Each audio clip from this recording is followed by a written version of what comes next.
उत्तराखंड से एक और बड़ी खबर सामने आ रही है, जहां पर आपको बता दें कि निर्माण से लेकर ये खबर जुड़ी है, जहां हेलंग बाईपास मार्ग का निर्माण कार्य शुरू होने वाला है। निर्माण कार्य पर अग्रिम आदेशों तक रोक लगी थी, जहां शासक से हरी झंडी मिलने के बाद अब निर्माण कार्य शुरू होने वाला है। तो आपको बता दें कि शासन की ओर से हरी झंडी मिल गई है, जिसके मद्देनजर अब निर्माण कार्य शुरू होने वाला है। हेलंग बाईपास मार्ग का जो निर्माण था वो लंबे समय से रोक दिया गया था। निर्माण कार्य पर अग्रिम आदेशों तक रोक लगा दी गई थी, लेकिन अब निर्माण कार्य जल्द ही शुरू होने वाला है। ज्यादा जानकारी लेंगे, सोनू हमारे साथ में जुड़े हुए हैं। सोनू, हेलंग बाईपास मार्ग का निर्माण कार्य रोक दिया गया था, क्या वजह थी जिसकी वजह से ये आदेश दिया गया था और अब कार्य कब तक शुरू हो जाएगा?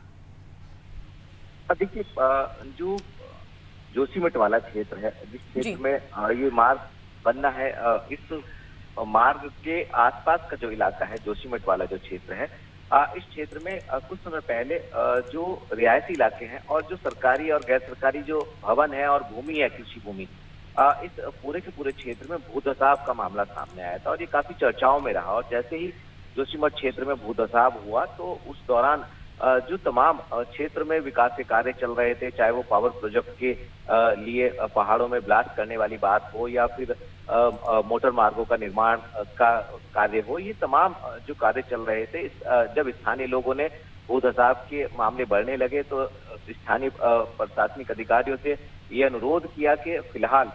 जो बड़े बड़े निर्माण कार्य हो रहे हैं इन पर अस्थायी तौर पर रोक लगा दी जाए। और प्रशासन ने खास तौर से डीएम स्तर के अधिकारियों ने इसको गंभीरता से लिया और जो कि बीआरओ है, बॉर्डर रोड ऑर्गेनाइजेशन, उसके सहयोग से जो कार्य किए जाने थे उन कार्यों पर फिलहाल विराम लगा दिया उस वक्त तत्कालीन परिस्थितियों को देखते हुए। और चूंकि भूधसाव का भी ट्रीटमेंट किया गया और तमाम एजेंसीज, राज्य और केंद्र सरकार ने, यहाँ तक कि पीएमओ ने भी इस पे मॉनिटरिंग की और राहत पहुंचाने की कोशिश की और ये भी प्लानिंग किया कि जो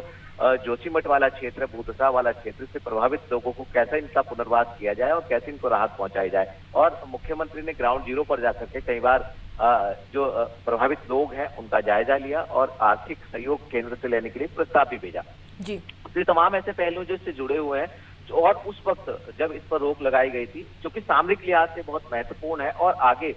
जोशीमठ से जब हम थोड़ा सा आगे जाते हैं कुछ किलोमीटर की दूरी पर, तो विश्व प्रसिद्ध बद्रीनाथ धाम विराजमान है और बद्रीनाथ धाम के दर्शन करने के लिए जोशीमठ के रास्ते से ही लोग जाते हैं। तो ये वैकल्पिक तौर पे जो ये हेलंग वाला जो बाईपास मार्ग है, ये सामरिक लिहाज से महत्वपूर्ण है और बद्रीनाथ के लिहाज से महत्वपूर्ण है। क्योंकि बॉर्डर ऑर्गेनाइजेशन जो है वो इसका निर्माण कार्य कर रहा था। अब शासन ने तमाम विचार उपरांत और जो रिपोर्ट्स इसकी जांच पड़ताल के लिए दी थी IIT रुड़की की, उस रिपोर्ट के आने के बाद उसके आधार पर अब निर्माण कार्य फिर से शुरू करने की अनुमति दे दी है। और क्योंकि अब ये अनुमति दे दी है तो इसका निर्माण कार्य होगा और कहीं ना कहीं जो जोशीमठ वाला मोटर मार्ग है उस पर जो गाड़ियों की, वाहनों की आवाजाही है, उसका जो भार है वो भी कम होगा। और जो उसमें दरारें की बातें सामने आ रही थी, कहीं ना कहीं